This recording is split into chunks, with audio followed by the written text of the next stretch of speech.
today we're doing this install. This is a Goodman side discharge. We're pulling vacuum with the decay process. So we have the disconnect with the surge protector. Then I'm gonna check for, we're gonna charge based on line set length, and we'll take it from there. Right, so we have accomplished these higher microns. I did wire this data wires, and now I'm gonna getting ready to put this core valves, straighter valves. I added 13 ounces based on copper line length, and now I'm gonna use this tool to put the core valves in there, and then after that I'm gonna release the refrigerant that is in the heat pump. Okay.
Unfortunately, this one didn't work for the liquid line, so I have to use this one.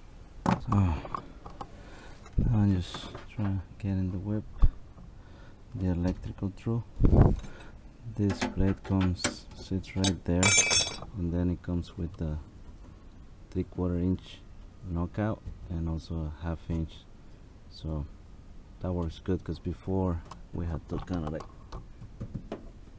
get this knockout out and get it through, get this, section out, but now this is a much better design. Okay.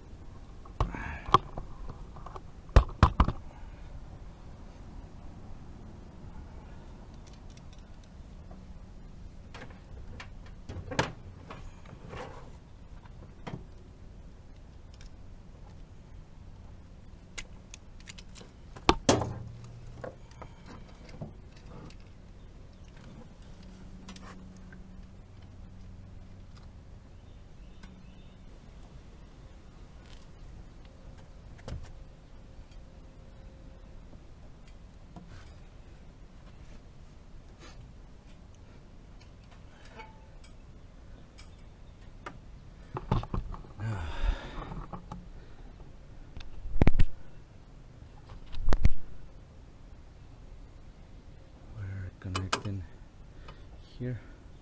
That's our ground. So that's part of it.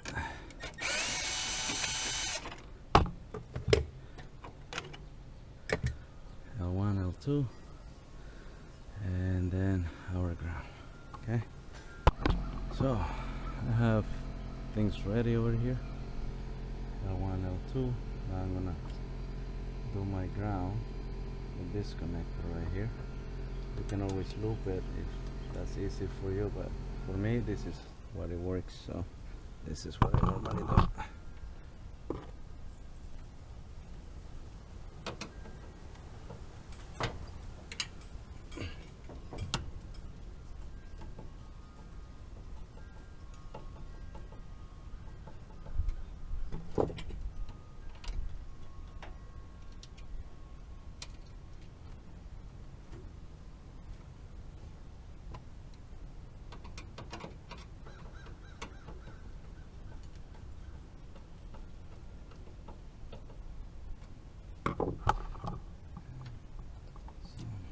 Everything should be in good place. Alrighty, so right now we're in testing mode. These units, they require patience, one, because there is a step that if we skip it, the unit is not gonna respond, and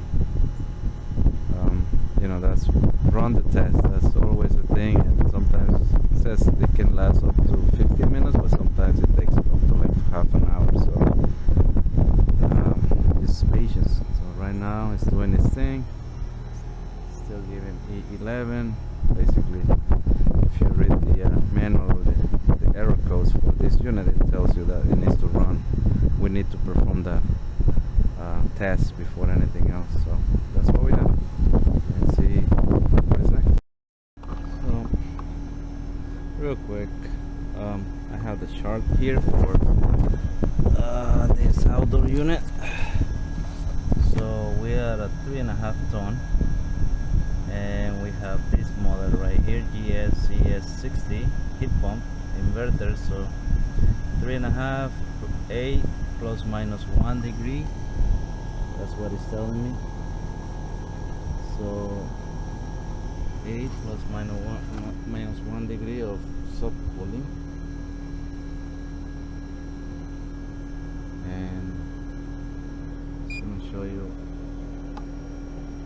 we're at 9.2, 9.4. Superheat is at 20.